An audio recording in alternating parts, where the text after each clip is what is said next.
everybody. This is Ahmed again.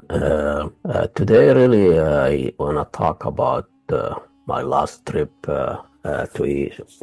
This was an overdue trip.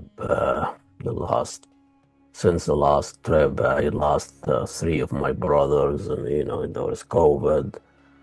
They did not die from COVID, but during COVID, and so it was very hard for me to attend their funerals or be there. But over a month ago, I've heard that my nephew Hussein was getting married, and as you know, Hussein is twin brothers of Hassan.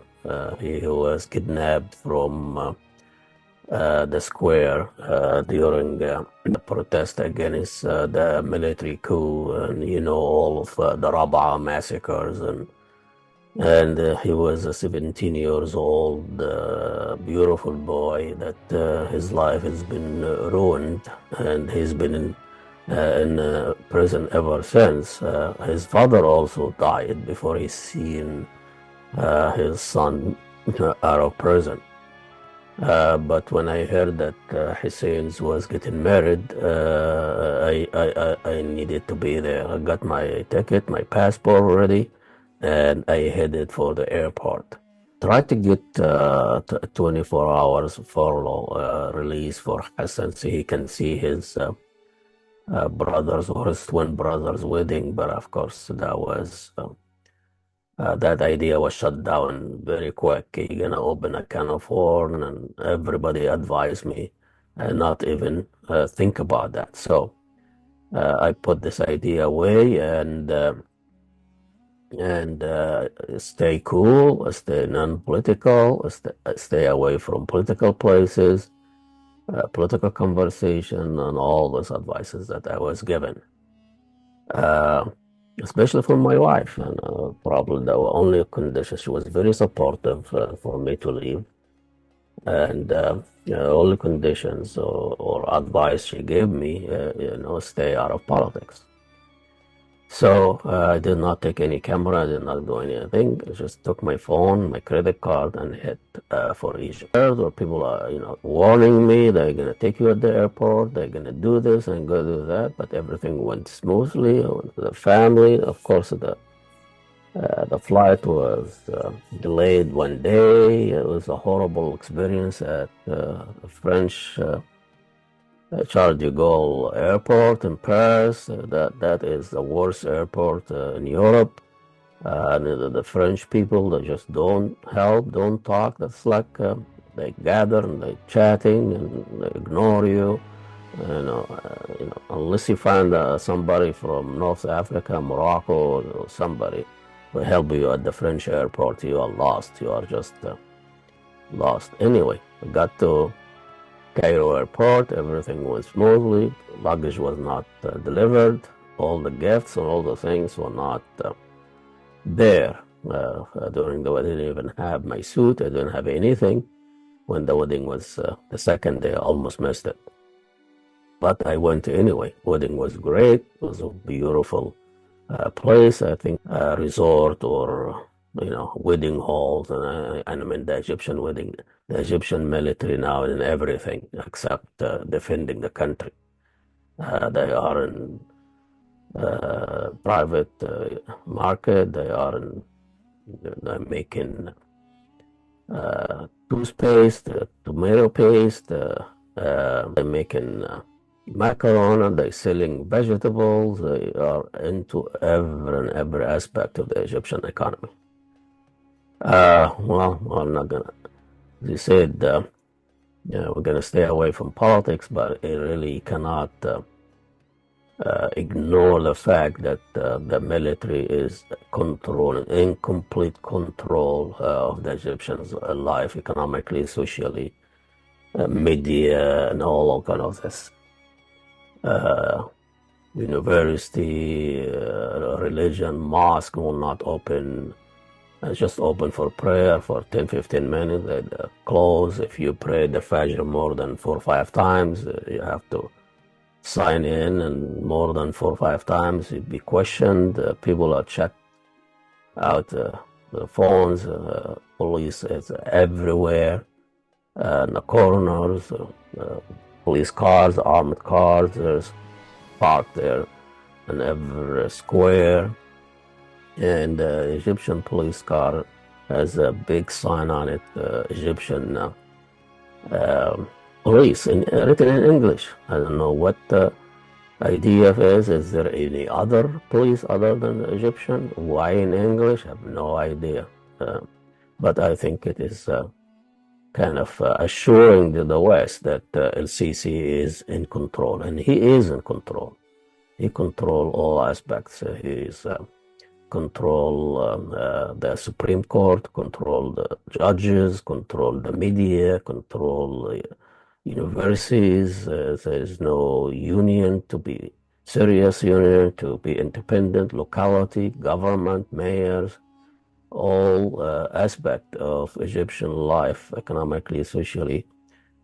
It's really in Sisi's hand. I live not very far from Tahrir Square, and one of my favorite things to do growing up in that area is walking around in an old neighborhood. So, and walking through Asr al-Ain is a major street, and then going through Tahrir Square to downtown, Rish, Cafe, Grobbi, the Greek club, same building as Grobbi. It's a beautiful place to sit down and have coffee and look at those beautiful buildings in Talat Harb Square.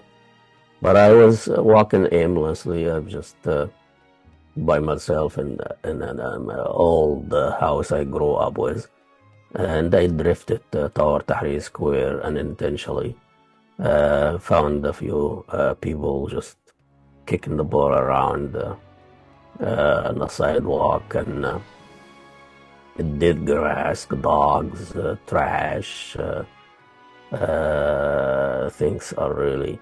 This Tahrir Square was a symbol of Arab Spring and the Egyptian revolutions. Millions of people went through that square demanding justice and social justice and freedom and economic justice. But all you see is just few people wandering around aimlessly. A couple are sitting on an abandoned bench there, try to get some private time.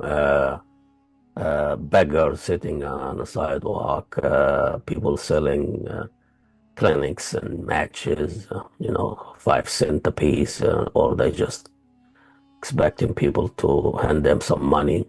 People don't buy the stuff on sidewalks, so they just hand them some money. So it's a sophisticated way of begging these days. People don't say lillah anymore when they beg. They just tell you a story. My mother in the hospitals, I cannot pay the prescription, I can't pay the rent, I'll be kicked out of the house. So becoming more of a human story to kind of get you into a frame of mind of helping out. Because once all the ways of begging, you say lillah, God's sake, and you say Allah yahannin, and that's the end of it. But when you tell the story about hospitals and prescription and rent and all of that, people tend to bring the humanity of people that has been gone in Egypt. So I was surprised that Egyptians don't talk about politics and nothing about genociding Gaza. I've never seen a sign, protest, graffiti, anything that showed that people have been thinking about that Palestinians have been trapped and been going through genocide and ethnic cleansing for over a year. There is no sign of that. All of all post of Sisi, Muhammad Salah, the super soccer player, or brands, English, commercial, all written in English. And that's the thing about, research in Egypt. Most of everything now is in English. Name of stores, headline, police cars, all in English. People tend to ignore all of that. Most people cannot buy any of this. The economy, the inflation is, probably 500. Now the dollar is 50 Egyptian pound. Last time I was there, it was 6, 7 pounds for the dollar. Inflation is amazing. People cannot afford most of what's out there. But there's a lot of shopping malls and a lot of freeways and bridges, and I don't know what he's building for cars, people who have cars. A lot of cars, but very few owners. The percentage of people who owns cars in Egypt is very, probably Minnesota has as many cars as Egypt all together. Egypt is over 120 million now. Minnesota 5-6 million. But anyway, as I was walking to Tahrir Square, and I saw this dead, just dead, quiet. Of course, the Sisi shopped Tahrir Square, so it's not accessible to people as they used to be. It's not, center Tahrir rounded where it used to be, where you have about 12 different access, 12 different streets. Now shopped in an hour and divider. It's not really a public place anymore. It's like pieces and sections, and really put some efforts to deny public access to this place. So people wander aimlessly, talking to themselves. Nobody talks to anybody. Nobody looks at anybody. And then Al-Mugamma, that magnificent building, it's a landmark of Tahrir Square. The Tower of Babel of Egyptian bureaucracy. Millions of people went and through that building and to do their government. It's like a civic center. Any bureaucracy has to go to that Mugamma. People come from 1,000 miles away to sign a paper or stamp it or whatever in all days. Now that building is abandoned, dark, empty, lots of shattered windows and memories in the front of you. So I took my phone and I tried to get a few pics of videos of transformation of Tahrir Square, and now silent, except for police cars and barking dogs.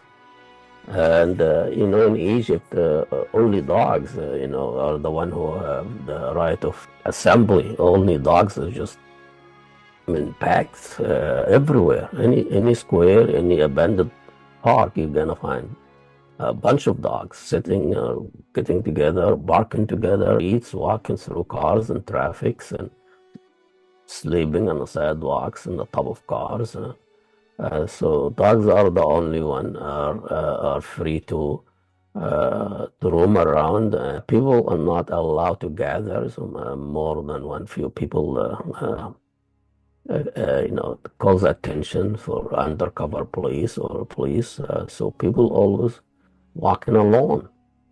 Only dogs are the one assembly here and there. Even soccer games in Egypt almost played in empty stadiums. But anyway, as I'm thinking about all of this, I heard the voice behind me and said, "What are you doing?" And I didn't know he was talking to me. Usually when people come to where they are undercover police, nobody talks to anybody like that. This man is something tucked out on the side of his, and inside it looks like a gun or I don't know what it is. And then I didn't say anything, but I asked, what are you filming? What are you doing? Taking a few pictures. It is a public place. Who are you? He shouted in a nervous voice. I live here. And, well, let me see your video. Let me see your phone. And as he was trying to grab my phone and don't touch me, I asked him and pulled my phone away. I need to see your video. He asked, no, you don't. Not taken by his bullying. And then I kept asking me, what are you guys afraid of? I'm just taking a few pictures in a public place. I'm not going to touch your phone, and just you can show me your video yourself. He kind of calmed down a little bit. So I was sarcastic, telling him. I told them, you seem to have time, too much time in your hands. I do too. So let's show each other our videos and our phones. And he kind of smiled or was surprised and kind of came down and he asked where do you live? And I said, I live here. Where do you live? Kind of thanks. I said,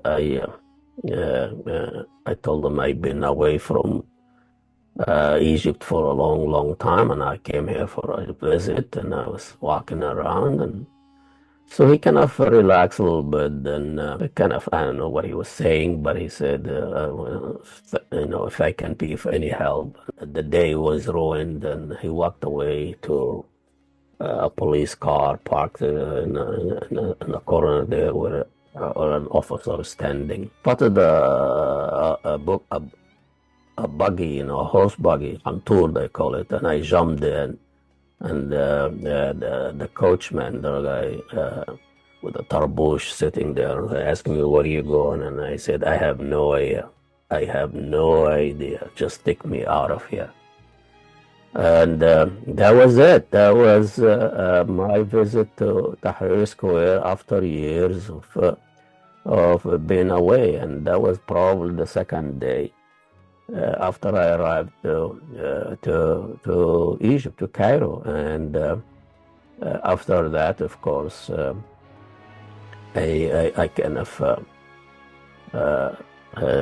veered away from any kind of conversation. I consider myself being lucky, and the rest of the list of the visit was very interesting. It was random. It was complicated. A lot of things happened. But as we go along, and I'm gonna just tell a little story here and there, I just wanna reflect on my visit to Tahrir Square and the changes that Tahrir Square had that reflects the changes that's happening in Egypt under Sisi in the last 10, 11 years. That's it. That's my story, and I'm sticking to it.